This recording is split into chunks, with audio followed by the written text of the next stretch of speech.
everybody, and welcome to another episode of Torb Draws. I'm here again, joined by my friends, my companions, Pink and Beth. Hello. Hello. Today, I think I'm gonna do something a little safer. Just gonna do some figure drawing. Hey, Torb, do you hear that they updated the terms of service for YouTube so that as long as you don't say fuck within the first, 7 seconds, you're fine? 7 seconds or first, 7 minutes? 7 seconds. Okay. I did not hear that. Dude, that's something I could be mindful of. I've been trying to mute some of my cursing a little bit in some of the videos that I've been doing, because I want to kind of get out of the habit of doing it a bunch. Because I didn't used to say, curse words every other friggin' word. But somehow I got bad influence. It's either you or Nair. Not quite sure who. I mean, it's also just funny to say the words. But yeah. I don't know, I'm slightly spooked by the algorithm. Like, oh, maybe I shouldn't say the curse words. I was gonna say maybe I shouldn't say the N-word, but that's got nothing to do with the algorithm. I don't say that. That's just, general life advice. Life advice. Yeah. To avoid angry mobs, people on Twitter, shit. Yeah, but I've been struggling because there's so many times I just say the fucking F word and shit. It's difficult to compensate. Mm-hmm. Need to be a little more simple with my forms. Let's see. What are you guys working on? What are you guys doing? It's only gonna be my camera this time, for the record. Cool. Yeah, I'm doing a commission drawing the Blood Priest Goblin. Goblin. Cool. Uh-huh. It's cool. Yeah. Mm-hmm.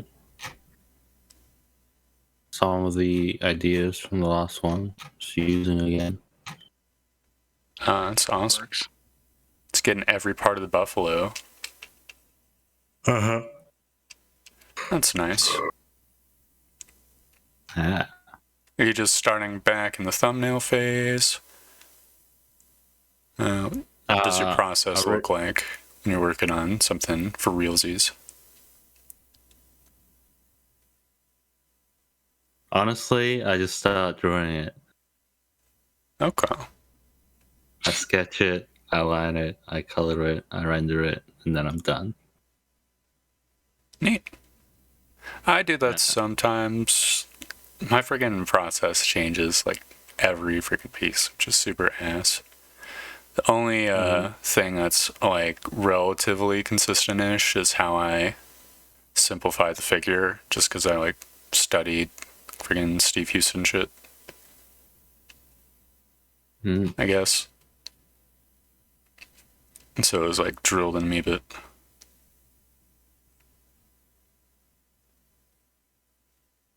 Sometimes I'll thumbnail, sometimes I'll just sketch, etc., etc. I think I encounter less proportional issues when I just get into it, because I have difficulty maintaining it with the thumbnails. Stuff tends to be more exaggerated, for better and for worse.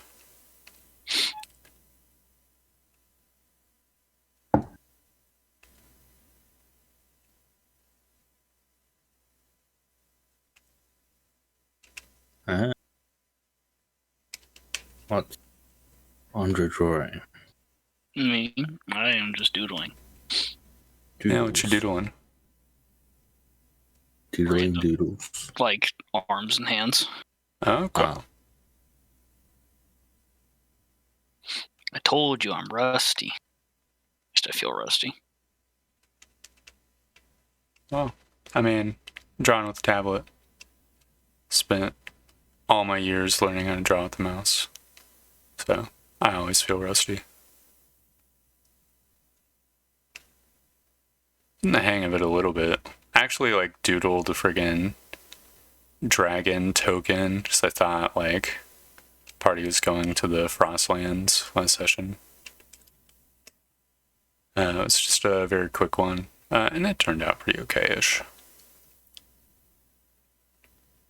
As far as like I decided to go with like a top-down token for it, which Gotcha. I don't think usually looks good, but I think for a big monster it might be okay. Mm-hmm. I don't know, do you have any opinions on which types of tokens you like? I've seen some top-down ones that don't look great, but I usually think that that's like more the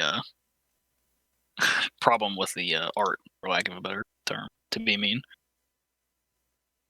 Mm-hmm. Yeah. I just make circle tokens with like art online. And that works too. Yeah. Well, I kind of like that sort of just looking at the picture of the monster aesthetic. Yeah. So, I don't know, I It's kind of like- doubt the people doing the top-down tokens like show the actual picture of the monster as like a handout or something. Mm-hmm. So it sounds like a giant pain in the ass. Whoa, what is all that? Huh. Magic sword stats. Alright, that's a long stat graph. Alright, Yeah. here's like some tokens there. Okay. I'll finish up leg B and then I'll take a peeky peek. Huh.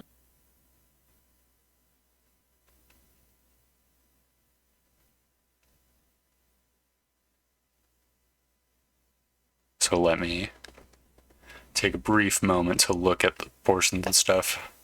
Man, I just copied the contour of the leg. Looks so dog shit. Gonna have to redo this.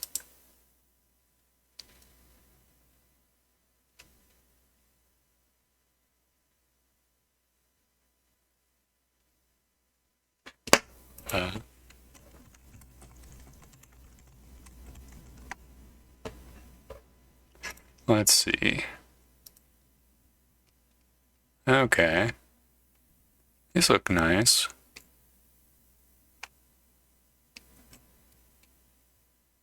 Yeah. I don't know why I have like the autism of mostly like 99% of my tokens are should have drawn. You put Toby Kadachi in there. Yeah. That's a lizard.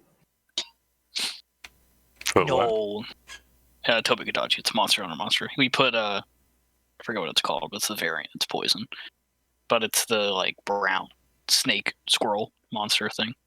Okay. Oh yeah, I got the regular one in there too. Also see a Dark Soulsborne dude. Pretty sure it's just from the game. Yeah. None of these have like the actual stats, just my own stats, but and What do they're you not mean by that? referencing like or some like have like this is the Elden Ring monsters and they give like stats for Elden Ring monsters and stuff. But they're not Elden Ring monsters, it's the art. Okay. Makes sense. Mm-hmm.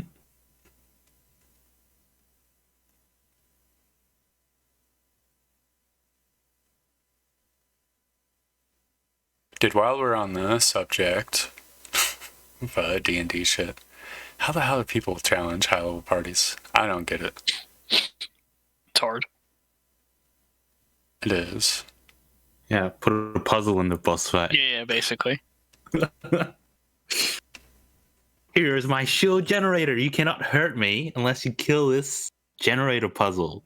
And they're like, and then full party wipe It's a instantly. crossword. You know, That's a theme crossword. in the 3.5e campaign I saw, they actually did have like a shield generator enemies. It wasn't like a puzzle or anything. They just were like dome-shaped monsters that shielded all the other monsters and themselves. It's like temp HP. That was a pretty good concept or something.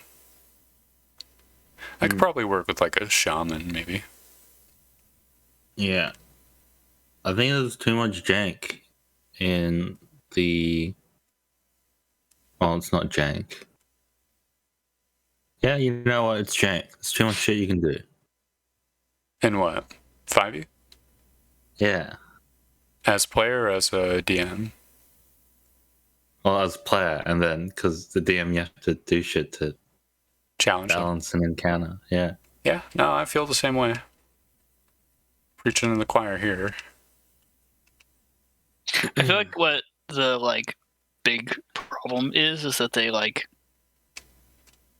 not always, but sometimes they codified a lot of things that would have been like in other editions, so that you would just been like asking the DM, like, "Oh, can I try to do this?" And then the DM would like ad lib some stuff. They codified too many things like that to where it becomes more like people running each other with numbers. I don't know about that one. I'm not saying 100% on that, but I'm just saying like that's sort of what's happening, in my opinion, a little bit. That's not the only problem, but yeah, there are a ton of fucking features that players have. But I think if I had to cast my stone as to what the problem is, it's that all the features are just too damn powerful early. Too influential. It's like a advantage as a mechanic, but everything is like that. Mm-hmm. Like I was playing some Darkest Dungeon and getting extremely unlucky, like unironically, just so fucking annoying. But in that game, there's like good debuffs, which are like, or good buffs, which are like +5 accuracy, +5 crit chance, or like +10 dodge, or et cetera, et cetera. That's not even close to advantage. So I feel like everything in 5e is just too big and inarticulate. Here's a radical idea. Have no combat mechanics. They are just ability checks. I'm fighting the monster. All right, roll strength. I don't know about that one. There needs to be some. That'd be fucking hilarious. Yeah. Oh, you failed? Yeah, the monster kills you. mm-hmm. I don't know about that one. Maybe for one shot. I don't know. That's just my opinion. I think it makes it hard to do like smaller bonuses that are meaningful. Everything is just like a fucking rocket tag Yeah. race. Because the DM calculates the bonuses in his brain and takes them into account when they roll their strength check. No. There needs to be some. I'm saying it should be smaller but codified numbers. Yeah, right. And I know someone might say, like, ooh, just play Pathfinder. I don't want to learn Pathfinder. I want to bitch about 5e, okay? Pathfinder seems just as slow. I mean, well, yeah, of course it's slow. My problem's not with the slowness of D&D. It's just like the advantage mechanic and shit. I think they overcompensated. And 3.5e was like too far in the other direction, I think, where you're constantly like fishing for bonuses. And there's like 10 bajillion minor things, and you're like literally counting down the durations of separate buffs because you have more than one buff cast at the same time. Stuff like that. Mm-hmm. That's AIDS. I don't blame them for wanting to take a step away from that. I just think they went too far in the opposite direction. Yeah. Like they're just only being advantage is the only thing in the rules for like a bonus or whatever. Yeah. Like, a spell like So in 3.5e, there's like the spell called Bull's Strength, which gives you like 1d6 plus 1 strength, right? Which basically means you have like a +1 to +3 bonus to your attack rolls and damage rolls or whatever. I think that part worked the same way as in 5e. But even if it's like a D4, that sounds like a buff spell that would exist in another game. But even the D6 plus 1 would just be like dog shit compared to even, I don't know, Bless. Bless as a spell, probably be better than that. So it affects 3 people instead of just 1. Same thing with Mind Sliver. Mind Sliver gives like -1d6 on someone's next saving throw. 1d4. Which is even worse. 1d4. That's a little bit less booty. But if a spell just gave the Mind Sliver effect, no one would use it. Even though like a d4 is literally like a -10% chance to your next save. Which seems pretty big considering, like Hold Person basically instantly kills you. Shit like that. I don't know. I think there should be more tiny bonuses.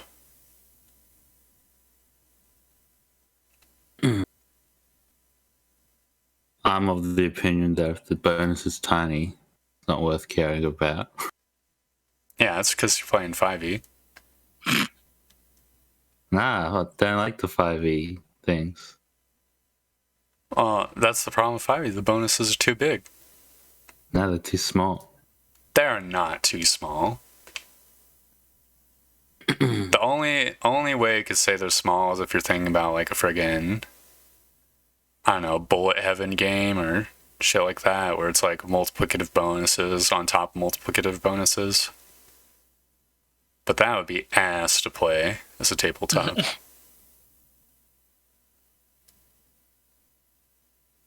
In my opinion. Yeah.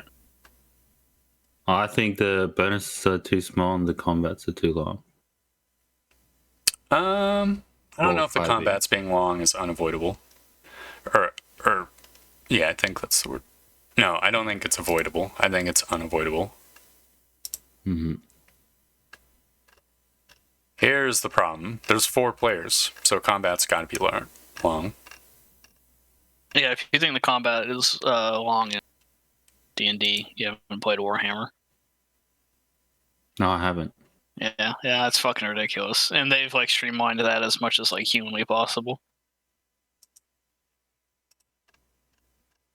I mean, here's the way that if they wanted short combats in D&D, or at least short turns, I guess what they could do is maybe they could maybe just have it where you have 1 action each turn, and that is like you move, you attack, cast spell. But even then, I don't think it would fix it that much, because if spellcasting is mechanic, you're gonna have motherfuckers like sitting there looking at their spell list. And then you get AoE involved, and it's like friggin' lights out, I don't know, how long did it take for us to do turns in Gloomhaven when we played that?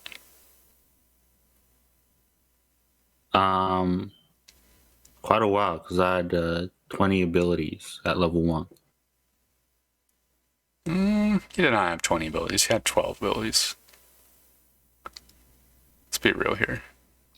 Alright, It's still a lot of abilities. It's a lot more than a fucking level 1 character does in D&D. No, true. That's fair. I have 12 abilities. How many combinations? Because I have to pick 2 for 1 round. That is fair. And they're dependent on each other. Because I use one top half of one and one bottom half of another. Look, I'm not gonna disagree that Gloomhaven's complex. I'm just saying, like, if you look at like a level 1 cleric, they've got how many spells? 4 spells, and they choose from like a list of like 20 or whatever. Well, maybe that's the takeaway, is that spellcasting is too complicated. Yeah. Yeah, but can you imagine D&D without spellcasting? Well, I'm not saying get rid of spellcasting. I'm just saying there could be a better way to implement spellcasting other than just having a giant fucking list that you got to memorize everything of. And then cleric specifically has everything on the list all the time, basically. Hmm. You could have a My smaller one has, prepared list, maybe. That make the my one decision. has. Sorry, you go. If you saw my ability leveling thing, it has one key ability and then one you pick. So clerics are probably like, oh, I can heal as my key ability, and I have a cool spell I can do as well. Right? I feel like that's on par with a level 1 character. Yeah, possibly. Yeah, spellcasting is just a crazy fucking loaded mechanic in D&D. It always kind of has been. And I like all the silly spells and stuff, but like, it gets to a point where it's like, oh my god. Yeah. Well, I think the problem is that they should never have added the cleric to D&D. I think if they solved that, it would have been a better game. Unironically. I think cleric's like an RPG staple now. Yeah, but it should have just been like anyone can be religious thing, like in Dungeon Crawl Stone Soup. No, as in like a classic. A classic. Staple. A class staple. Okay. Look, here, I get you, but like... My wizard, my cleric, my fighter. Here's the thing. Or ranger. Let me try to sell you, okay? The friggin' wizard was hyper complicated, like autistically so, and they had to do all sorts of shit, and they had D4 hit die, and it was very hard. That was the spellcaster. You had to be the guy if you're gonna be the spellcaster. And everyone else just fucking whacks things. But then you introduce cleric, and it's like, oh, I can do a little bit of everything. That's where the problems came from. If it was only like the most invested people were spellcasting, then the spellcasters would be quick. In 5e, they took it to the extreme. Now everyone's friggin' spellcaster. There's like 10 million types of clerics, basically. It's a bad decision. Yeah, I agree with that. There should just be one spellcaster class. That's just the wizard. Yeah. Well, okay. I also really don't like the way that they like defaultly do cleric in D&D very much. Yeah, I think that arcane wizard and then divine wizard. I think like cleric wink, divine wizard, right? Yeah, basically, it should be a and really fucking nature wink, class. druid wizard or whatever. Yeah. Nature it should be a really squishy class, but then there's like one or two like kind of like war ones to give you like medium armor proficiency.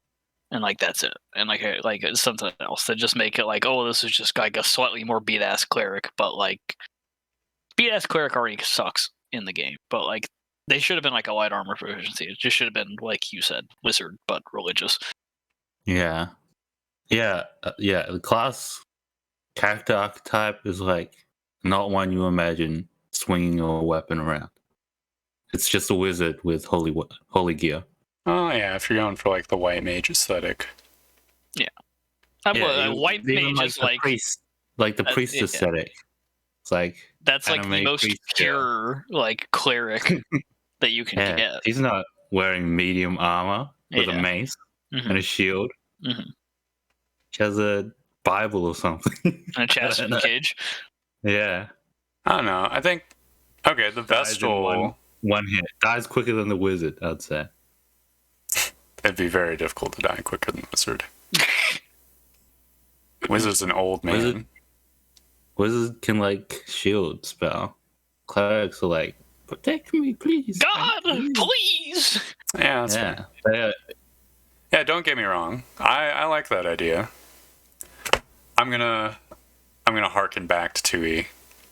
There was this friggin' optional rule set for like designing cleric subclasses, which was way more balanced than the actual cleric class in the game. Nice. Where they basically had a guideline where it's like the more access to spellcasting you have, the harsher your restrictions should be on equipment. That's the thing. Kind of. So you could be a cleric who could beat ass, but then you have real dog shit spells. Or you could be a cleric with good spells, access to many spheres, but you can't wear armor. And that was like balancing factor. I definitely feel like current cleric blurs the line between I paladin. feel like, Too much. yeah, if you want to wear armor and cast holy spells, it's pick paladin. Yeah, it's paladin. Yes, so that's why it's stupid that they give them. There's some fucking cleric classes that are heavy armor and all that. I think granted, like paladin gets multi-attack. too similar. It is too similar to justify a separate class. Yeah, that's fair. I want to hit shit and cast spells, like holy spells. And Paladin's like, yeah. But I hit shit and cast holy spells. Mm-hmm. Yeah, that is correct. I think I would agree with that. Yeah, paladin needs to be like heavy religious person, and then cleric needs to be light religious person, Yeah, that would make sense.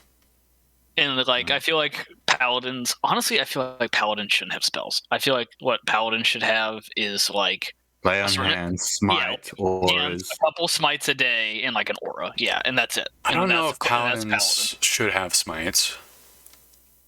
I feel like they need a little bit of something. Well, yeah, but just make them like a fighter, but that has like a isn't it lame that the primary Gish mechanic is hard locked the fucking dumbass paladin? I mean, kind of. Yeah. But like, what else would you replace it with? Like, I don't know. I think paladin needs a little already can just cast spells. Here's the thing. Yeah, I know, but I was saying like. Look, I listen to Optimizer channel, and that motherfucker says that he primarily casts spells with this paladin. That's like the way to do it. Yeah, I mean, that makes sense. Like, if you want to get the real juice out of them, you cast spells with them. So I think that's fine. Yeah, you give them like a little boost of damage and some other class feature to compensate for the lack of smiting, maybe. And then they just have the friggin' cleric spells, and that'd be good. Good enough. You can smite without spell slots, right? No, you have to use spell slots. Ah. Well, the one first level is probably worth. It's 2d8. Yeah. Second level is like 3d8. Yeah. First level spell slots are probably worth smiting. Yeah, first level spell slots are just smites. Well, especially when you get higher. Okay, I mean, unless you can count, like there are evergreen. Think about Bless. Yeah, like Bless is a good spell, but then I'm saying there's evergreen first level spells like that, and like they can't learn shield, but like shield. Shield is such a dumb spell.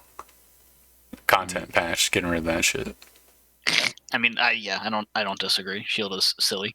So. Also, the only time that shield is ever depends on the encounters your optimizer has. If he doesn't want a Nova in his encounters, then don't smite. If you want a Nova in your encounters, smite. Yeah. Well, see, playing Paladin is a very complex tree of thought. Yeah, it is. Well, to be fair, his calculations are kind of tainted by the fact that he is like, he's not prepping for like a 5-minute adventuring day. So, if it's like my campaign where there's like one big fight a day most of the time, asterisk, except for like dungeon crawling stuff, then just smiting is probably efficient then. So there's no reason not to. The next character I make is still going to be a paladin. I've never played a paladin before. Yeah? Yeah. Okay. Be nice. But, I mean, hell, if you have any crazy fucking content patch ideas for Paladin, I'm down. I was thinking about trying to adapt the... There's like this thing called like a Gloom Blade or something from the Book of Nine Swords from 3rd edition. That's kind of what I wanted to try to adapt. Not for Paladin, but just as a class. Dude, I fuck these proportions. Is it Gish? It is a good Gish. It is the Gish. The Gish. Is so awesome conceptually. Because what they do is they charge spells into their attacks. Like you put a Burning Hands into your sword. That's kind of cool. And then it uses the effect of Burning Hands on the attack, but like single target. Obviously that's a bad example, but like... They had that, just and they disintegrate and then whack somebody. I kind of like that. Yeah. Yeah, that's fun. Yeah, that's like way better than like smiting a half caster as a mechanic. Yeah. They can't be a fucking full caster. Yeah, well, they are a half caster.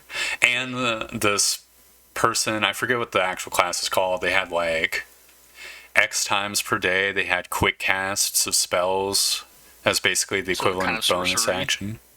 Huh? They're kind of sorcery. Yeah, well, no. It's just like this one thing they could do. They could charge spells and they could fucking quick cast spells. And they beat ass, and that's all I know about their class features. Because I just saw it as what an else NPC. do you need to know? Yeah, well, it's like an NPC enemy that they fought. Oh, yeah, okay. So, like, he had cool bone wall spells and shit like that. And this vampiric touch that he was enchanting his weapon with over and over so that he could be attacking and healing at the same time. It's a cool encounter. I tried writing a Gish class. The Gish mechanic was you cast a spell and attack instead of extra attack. So, like, the fighter. Isn't that just what Eldritch Knight gets? Yeah. Also, I think the Wizard Gish also does that. I hate the Wizard Gish. Yeah? Yeah. Because he just doesn't fucking scratch Blade Singer. Yeah, because, well, one, like, I'm just imagining some fucking guy, like, sitting there, like, ooh, and, like, running around with a sword, and that sounds fucking stupid to me. But then, like, yeah, but, so, I don't know, it's just weird. It's just very, like, you hit your button, like, once or twice a day that you're allowed to go fucking crazy, and other than that, you're just kind of a wizard. It's kind of like a barbarian. Kind of, but barbarian, at least, they're still like, even when they lose their button, they're still a big fucking dude. Yeah, and the wizard is still a wizard.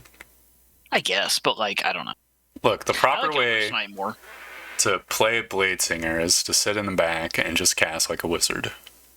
Let's be real here. Then that's why it's fucking stupid. And you just sing to get yourself fucking plus 6 AC or some shit. Yeah, that's why it's fucking retarded. It's a shit ass class. That's why I hate it. And you cast shield on top of that. It's like you got even more AC. Because Eldritch Knight, like, they still fucking get in there. You're just now, like, more versatile, and you can, like, cast shield as a fighter. Like, that's fucking crazy. Yeah. Some of the other features kind of fucking suck. You can't disarm them. That's pretty cool. It's okay. It's okay. How often do people get disarmed? At least, you know. I don't know in other campaigns. I hate disarming as a mechanic. I think it's fucking retarded. I mean, well, no, I'm saying, like, you can't, like, leave your weapon somewhere. Yeah, well, that part's nice. Yeah, you can't, like, you could, like, go to somewhere where you're, like, unarmored and stuff like that, or, like, weapons aren't allowed, and you can just your fucking sword in case shit hits the fan. Like, that's cool to me. I like that kind of stuff. Wait, what happens if they put your weapon in a lead box? It doesn't matter. It's like, no, because it's like a demi-plane thing or something. Oh, you mean you can store it in your butthole? Yeah. I think if you didn't store it in your butthole and someone put your weapon in a silver box, I feel like that should stop it. I mean, because it stopped teleportation in 2nd edition. Yeah. At least as far as I know. That might have been like a homebrew thing. Campaigns I watched, but Scroll down my homebrew. See where I last opened this. Yeah,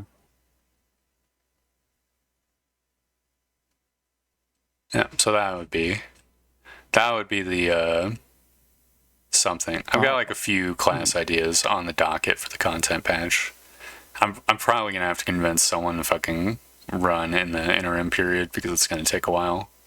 Get through all the changes. But be really cathartic. Oh man, I'm fucking this leg up so bad. The hell is wrong with me? I'm gonna flip the canvas. Last year I rewrote it, so it didn't do it wasn't like casting a spell with an attack. It's a flare. On your turn, when you make an attack against a creature, you can expend a soul fragment and flourish it around your weapon in a flare, granting a magical effect to that attack. And then I wrote a bunch of flares. Oh, cool. How do you? What's up with soul fragments? Soul fragments are. Hold on. Let me read. Soul fragments are the residue of souls left behind when a creature dies. Okay. So they kind of like contain suck up magical people's dead stuff. potential. Yeah. Okay. It's like the one Number of soul rogue. fragments. Yeah, similar.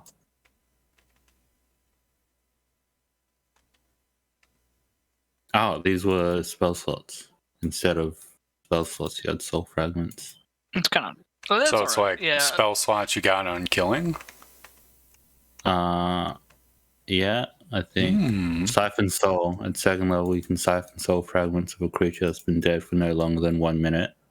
Using your bonus action, you touch the creature. Siphon a number of soul fragments equal to 1/10 of its max HP rounded down. See, it's funny because I kind of did a similar thing like that with my like homebrew doc thing. Yeah, I think I heard it. Yeah.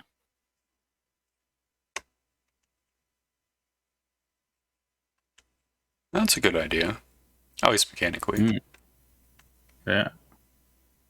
I do like the idea of like they start the combat with like 0 fucking like spellcasting juice. Yeah. And then they start killing people, and then they are mega juice. Duh. It's like a heat mode. Yeah, because of...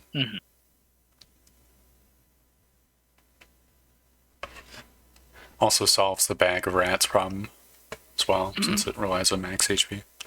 Yeah. Mm-hmm. I don't know. I liked the idea of like you could juice rats for minimal benefit if you wanted to. Yeah, you like the idea until they have less someone than 10 HP. starts carrying around a bag of rats. I know. Well, in my thing, it's like you can do it, but it's like barely worth it. So I don't know. I like the idea of somebody like just being a fucking crazy person and like actually having a bag of rats and like, but like role playing off of that, having it just be like people reacting to them just going like to a fucking rat every time they want to like, I don't know, unlock a door, do something fucking extremely minor magically. It's fucking silly to me. Alright. The subclasses have spells you can cast, and the base class has none. I don't know why I did that. What's up with that, me? Yeah, it just has like a little table of spells, and you learn them when you level up. I do like that kind of stuff, actually. Man, the more I think about it, the more I'm like, wow, I really want to declutter fucking spellcasting, because I do think it's just a fucking cluttered mechanic. Wow, yeah. And the subclasses have like a mega flare. It's like better than the rest. Is it like, but it's like subclass dependent? Like that's their thing? Yeah. Mega Flare. Yeah. So I have Bond of the Devil as a subclass. Its flare is backstab. If a target is charmed by you, your attack hits critically. Can they charm in combat, or is this like 5e stuff where it's like, no? You have a charm in their spell slot, I think. Yeah, okay. But is it like use the blanket like 5th edition rule thing where it's like if this creature is hostile to you, they have like advantage on the saving throw? Or are they like a special charm that's like yours negates this because, you know, whatever? Wait, does that apply to vampire charms? I don't know if it does, but I know if you take damage, you automatically like re-roll the saving throw with vampire charms. So like every time you take damage, you could break out of the charm. Mm-hmm. Don't know if I'm run them that way.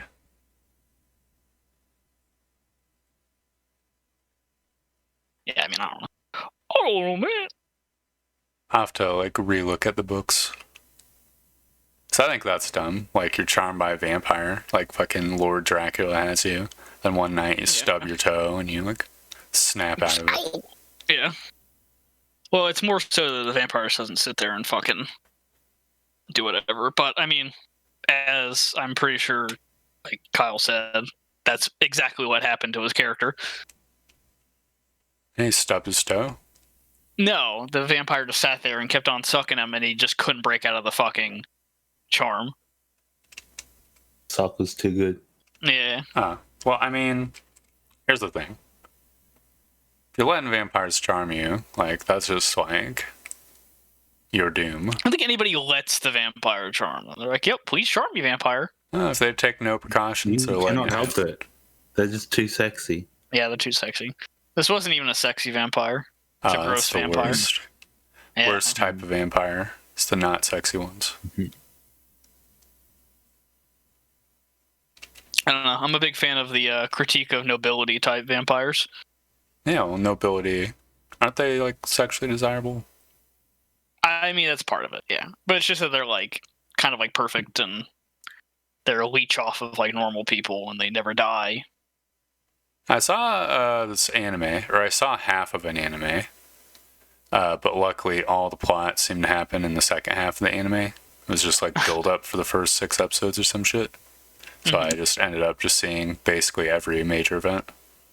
It was called Shiki, and it was this, like, fucking anime where the entire plot was that, like, one vampire, or, like, 1 or 2 vampires, like, move into this, like, country village, and they're trying to, like, convert everyone into vampires. And it's like, what the fuck can you do? Like, it's so fucking dangerous. And if you get bit once by the vampire, you are, like, charmed by it forever. Mm-hmm. Like, you have to obey it. Right, so it's difficult for who? The village? Yes, for the village. It's like the plot center around, like, the human people who are figuring out what the fuck's happening because people are just disappearing, and then, like, dealing with these vampires that obey the vampire rules. Like, I think there's, like, literally a scene where, like, a vampire's, like, basically trying to trick someone into letting them in every fucking night. But if you ever let them in, they can go in, and then they just slowly drain your blood every single night until you pass away and maybe turn into a vampire.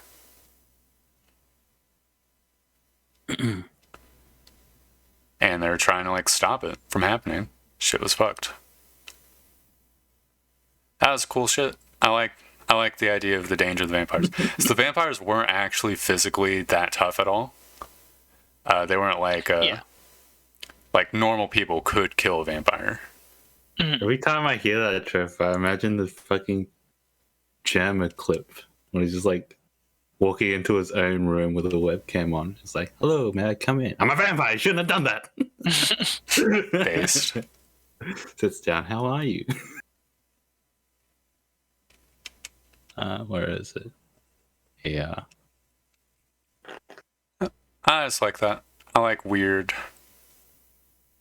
like, monsters that obey rules. Yeah. Well, yeah. Another thing that is cool, but another thing that kind of annoys me about stuff they do in D&D is that, like, and I understand why they do it, but, like, every monster can kind of just sit there and also, like, beat your ass. Yeah, well, that's the difficulty of it, right? Yeah. Fucking D&D is dumb, and player characters become so much more powerful. Like, in the first 5 levels, you, like, triple or quadruple in power. Yeah, basically. And then that trend just kind of continues, but a little bit more slowly, until you hit level 20. So there's always this question of, like, what level do you make the bad guy monsters, right? Yeah. Because if vampires were level appropriate for, like, level 5 people, once you're level 10, you're just fucking killing them. You no longer encounter vampires because they're too easy. It's a tough conundrum. I think there needs to be more.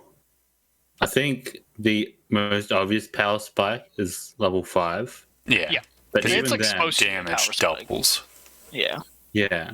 But even then, level 1 to level 3 is like a similar spike. Yeah. In fact, it's arguably even 3 more to powerful 4. because you friggin' go from, oh no, crit will instantly kill me, to I'm pretty much safe as long as I don't get crit by the wrong thing. Yeah. So I don't know. It's hard. And then all the classes are so different. Yeah. Kinda. Yeah.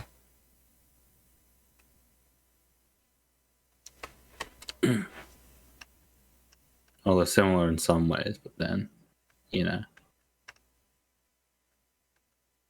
Similar but different. Yeah.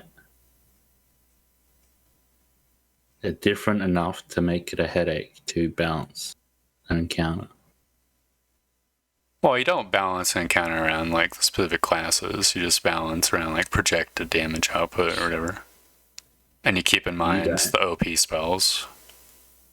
You Like, don't, but Huh? other people do.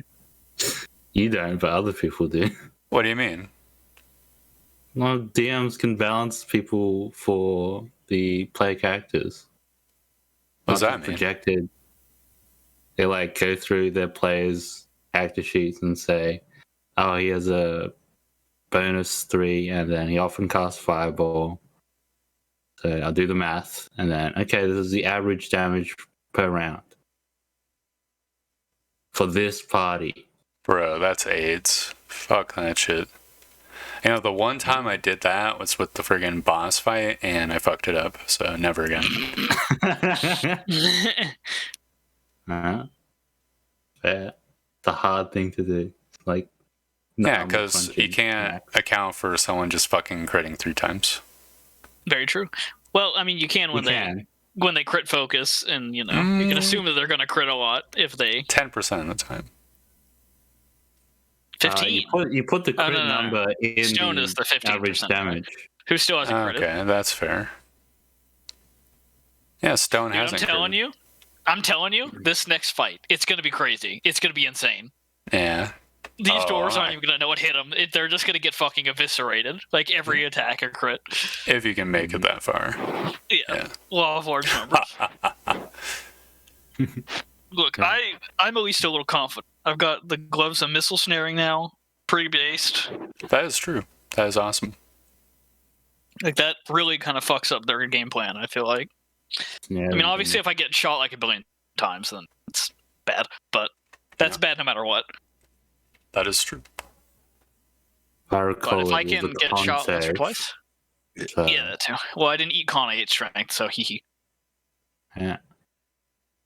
Oh, and I could also... You know what's funny? They could reduce my con or strength or whatever they do, and then I could fucking eat from the sword to get it back. Oh, yeah. True. That is true. You'd only get a bit back then. Yeah, I can get a bit back. Well, I mean, You I get can get 3 like 3 back. back. That's a lot 3 back back. is decent. Yeah, That's- I don't know. I don't remember how much their fucking bolts do. It was I like, think it was like a D4 plus 1 or something. I don't know. yeah, it was expensive Wait, poison. if you get 3 back and also cure the poison, do you go back beyond what your normal? No. You can never go beyond what you had.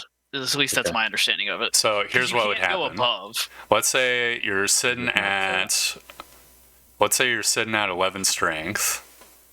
You get shot with the poison dart, which does 2 poison damage. You can juice yourself up to go back to 11. We're pretending 11's your max right now. Yeah. But once the poison goes away, you're not going to 13 and like gaining strength permanently.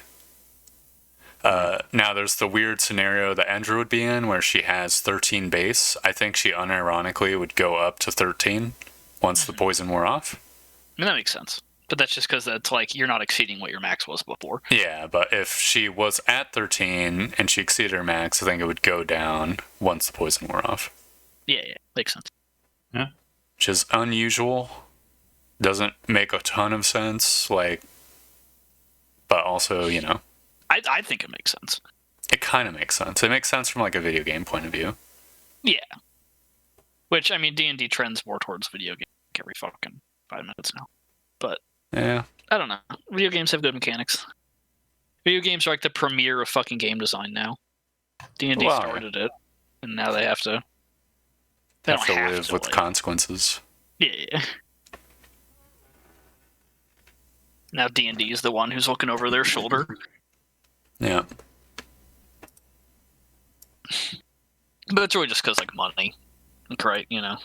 I mean, it is and it isn't. What I mean by that is like resources. Like, there's more money in the video game industry, so you have like more people, obviously, like using more brain power. Yeah. It's true. This magical sword stat looks like a League of Legends character's passive. Yeah, Well, it's very complex. It's a complex sort. Look, when you get an artifact weapon, like, it's gonna have a stat block. Let's just put it that way. It's gonna be complicated. Dude, I keep fucking up leagues today. This is so annoying.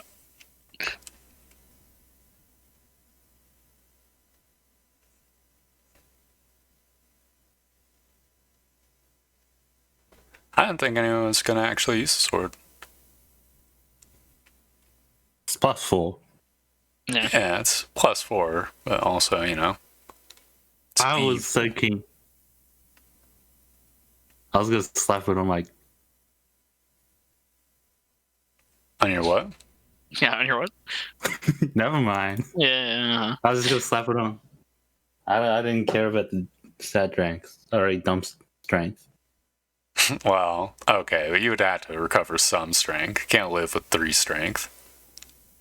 I think I'd only have to recover it once. That'll be 7, and I can use all my gear.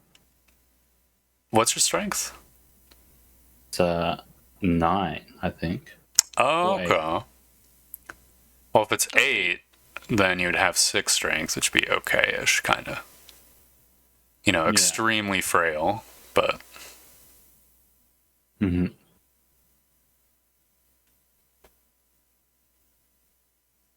It's kind of like a Faustian bargain. Like, you're forever going to be tied to this friggin' evil, like, it radiates evil sword, or else be crippled. Yeah. For the rest of your life. Already crippled. Fuck it. Well, 8 strength's not crippled. Yeah. At the point where I'm sick of it, I can cast enough magic to make it so that I don't really care. Yeah, conjure wheelchair. Uh-huh. You got a flying carpet now, so. Yeah. Oh, I want to rub it in. Fucking magic carpet's actually the party's best item. Yeah, it probably is. I remember you saying, oh, we shouldn't get the carpets. We can't all fly in it. I was just worried that it wasn't going to be worth it. But it was it's very worth it. Every day. But see, that's the thing, is that, like, if you just played your campaign slightly differently, it wouldn't be. Yeah? What do you mean by that? Like, just like DMs do. Like, if, like, travel wasn't as big of a thing, if, like, we didn't have, like, the clock the way it is, blah, blah, blah, some other stuff like that. Because I've played in D&D campaigns where people just kind of hand wave travel a lot of the times and stuff like that, right? But, like, traveling in Torb and D is, like, a big deal, and I think it should be in D&D, or else it's just kind of like, I don't know. You just kind of, like, fast travel everywhere, and, like, that sucks.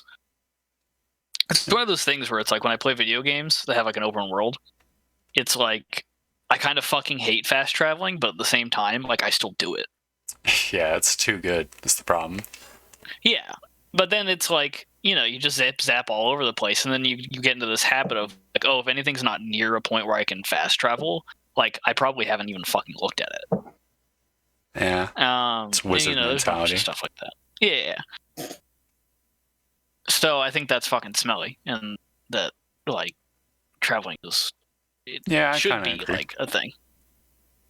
Especially with D&D, because it's like you're spending months of time fucking just wagging around. Yeah. So shit's got to be happening, in my opinion. Yep. Because I still remember, like, back when I, like, was like 18 or something like that. We playing the fucking Dragon Queen module, and there's this, like, part of it where you get on the caravan and, like, disguise to, like, follow people to, like, the place, and you're supposed to be on the caravan for like 2 weeks in game or something like that. And, like, we really, like, every day something happened we did something, and we just because we just played D&D for like literally like 6 or 7 hours that day, and it was just that, and I was like, this is awesome. That's cool. So what was that again? I kind of tuned out. I was thinking of something else. It was like yeah, it's great. Sorry.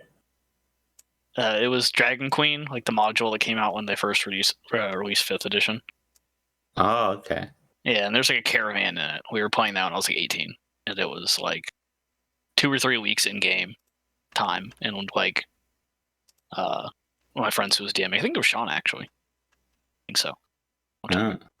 But we did like every day, and we just played D&D for like 6 or 7 hours that day.